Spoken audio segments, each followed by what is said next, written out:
Program Makan Bergizi Gratis atau MBG diwacanakan akan dilaksanakan pada 3 Februari 2025 mendatang di Kota Tarakan. Nelayan di Tarakan mengharapkan ikut dilibatkan dalam pemenuhan pasokan ikan dan ikut mengusulkan ikan menjadi menu utama. Di sisi lain, petani di Kelurahan Juara Permai dan Kelurahan Mamburungan juga siap mendukung pasokan pangan. Informasi selengkapnya akan disampaikan oleh rekan kami wartawan Tribun Kaltara yaitu Andi Pasia. Baik rekan Andi, silakan untuk laporan selengkapnya.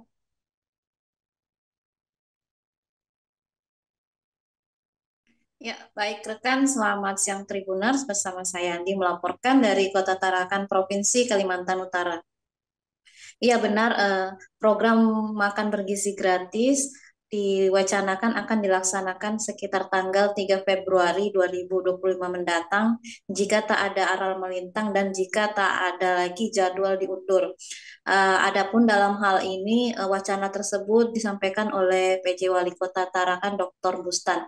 Lalu kemudian dari pihak nelayan yang sempat diwawancarai awak media menyampaikan mereka berharap bahwa dari pihak nelayan juga nelayan tradisional turut dilibatkan dalam hal pemasokan atau penyediaan bahan utama, yakni dalam hal ini mereka mengusulkan ikan sebagai menu utama. Adapun diwawancarai yakni Bapak Rustan, Ketua Kelompok Nelayan Tradisional Indonesia, KNTI Provinsi Kaltara. Ia menyampaikan bahwa dengan adanya program MBG, nelayan diharapkan bisa ikut berkontribusi dalam hal pemenuhan pasokan. Lalu alasan mengapa harus menggunakan ikan sebagai menu utama karena selain untuk meningkatkan gizi anak-anak dari sisi kesehatan juga tentu akan berdampak pada nilai tambah ekonomi bagi para nelayan di Kota Tarakan khususnya. Jika sejauh ini memang dari pihak nelayan, perwakilan nelayan khususnya dari KNTI belum ada pemanggilan dari pihak Pemkot Tarakan ataupun dari stakeholder terkait yang berkaitan dengan tupoksi menjalankan program makan bergizi di Kota Tarakan. Lalu kemudian ditanya kesiapannya tentu dari pihak nelayan siap karena potensi kelautan perikanan di Provinsi Kaltara, salah satunya di Kota Tarakan, cukup besar. Jika pemerintah berkomitmen melibatkan pihak nelayan, tentunya selama ini ikan tangkapan yang didapatkan nelayan tidak perlu diekspor dan dijadikan pasokan utama untuk penyediaan bahan makan bergizi gratis. Lalu kemudian dalam rangka menyukseskan program makan bergizi gratis, selain dari nelayan juga ada dari petani, di mana awak media mewawancarai dua kelompok tani. Pertama ada kelompok tani mandiri Kelurahan Mamburungan, Kota Tarakan. Adapun dikatakan ketua kelompok tani Mamburungan yang berada di RT 16 Kota Tarakan, Bapak Harsono menyampaikan pada dasarnya pihaknya siap memberikan pasokan komoditas pangan yang dibutuhkan oleh stakeholder atau tim dalam hal mendukung keberhasilan program MBG.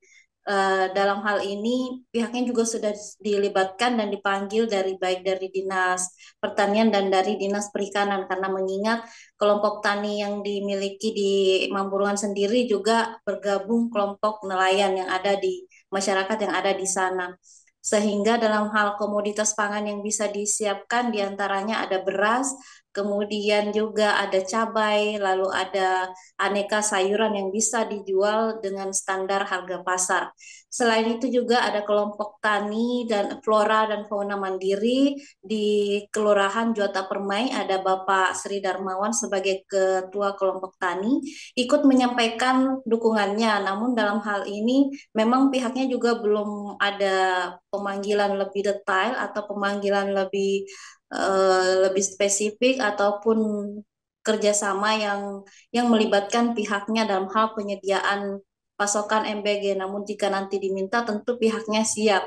Dengan kondisi lahan saat ini, pemerintah juga harus berkomitmen jika ingin menggunakan pasokan pangan dari kelompok tani dari Juata Permai, tentu nanti akan ada kerjasama dan dari petani akan siap menanam komoditas pangan apa saja yang dibutuhkan dalam mendukung program MBG. Namun secara umum yang disampaikan Sri Darmawan sendiri, pihaknya siap untuk menyediakan pasokan seperti jagung, buah melon, bawang merah, dan aneka sayuran.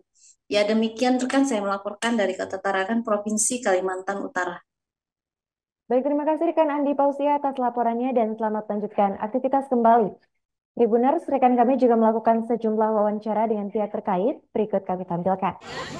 Nah, saya ditanya, saya bilang saya siap bekerja ketika ada program-program yang perlu kita bantu. Saya siap. Gitu aja. Tapi kalau di kelompok tani ini selain beras ada yang bisa kontribusikan misalnya. Jadi terkait dengan makan bergizi ini, kebetulan kelompok kami ini bukan cuma satu bidang aja, ada pertanian, ada perikanan yang ikut gabung di kelompok ini. Nah, kami itu sering dipanggil dari perikanan juga untuk rapatkan terkait dengan makanan bergizi ini. Nah, kami masalah siapkan juga terkait dengan masalah ikannya, udangnya, apalagi di kelompok tani ini kan ada juga yang tanaman cabai, sawi, jadi sayuran. Kami siap. Ya harapan kita kalau untuk mendukung MBG ya yang kita kenal sekarang itu mungkin petani siap aja, yang penting dalam pelaksanaannya ada komunikasi gitu kan, jadi ada titik temu nanti bagaimana operasional kita di bawah untuk melayani dapur umum itu. Kalau dari petani di sini apa yang bisa dipasok, bahan pangan apa saja? Kalau tanaman hortik ya kita utama ya dari jagung manis, kemudian sayur-sayuran, sawi, kangkung, bayam itu ada semua labu. Download Tribun X sekarang. Menghadirkan lokal menjadi Indonesia.